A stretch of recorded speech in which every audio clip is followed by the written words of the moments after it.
Hi hello வணக்கம் and welcome. நீ நம்ம என்ன பண்ண போகிறோன்னா பீஸா பண்ண போகிறோம்.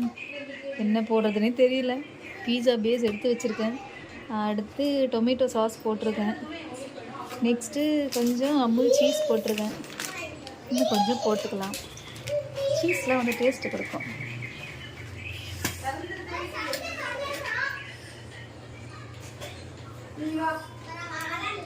அடுத்தது பீஸா சீசானி. இது என்னென்னா வெறும் சில்லி தூர அரைச்சி, ஐயோ ஒரு இடத்துல கொட்டிக்கிச்சு. நான் வீடியோ பார்த்துட்டு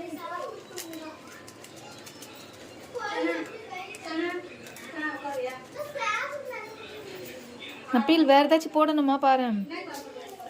அப்பீல் அந்த க்ரீன் கலரில் ஒன்று சாஸ் மாதிரி ஒன்று செஞ்சு. Green colour sauce first try பண்ணுறோம். எப்படி வருதுன்னு பார்ப்போமே. இதுதான் பீஸா பேஸ் வச்சு எல்லாமே பண்ணியாச்சு.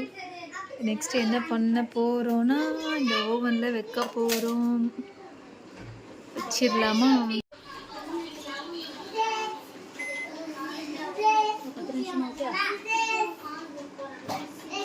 அஞ்சு நிமிஷம் போய் பார்க்கலாம்.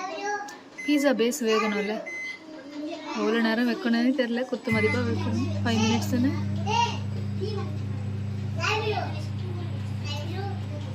வெயிட் பண்ணி பார்ப்போம். 5 minutesல ரெடி ஆகிடுச்சான்னு பார்ப்போம். ஒரு 1.5 நிமிஷம் இருக்குது பேலன்ஸ்.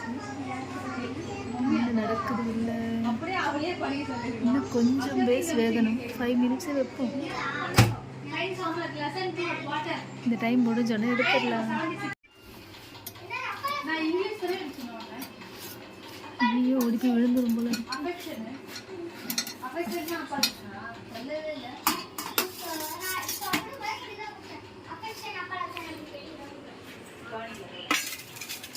நம்ம செஞ்ச பீஸா ஆல்மோஸ்ட் ரெடி ஆகிடுச்சுன்னு நினைக்கிறேன். ஐயோ உள்ளே போக மாட்டுது. நம்ம செஞ்ச பீஸா ஃப்ளாப் ஆகிடுச்சுங்க. இங்கே பாருங்க, அப்பளம் மாதிரி வருது. ஸோ யாரும் ட்ரை பண்ண வேணாம். பாருங்க,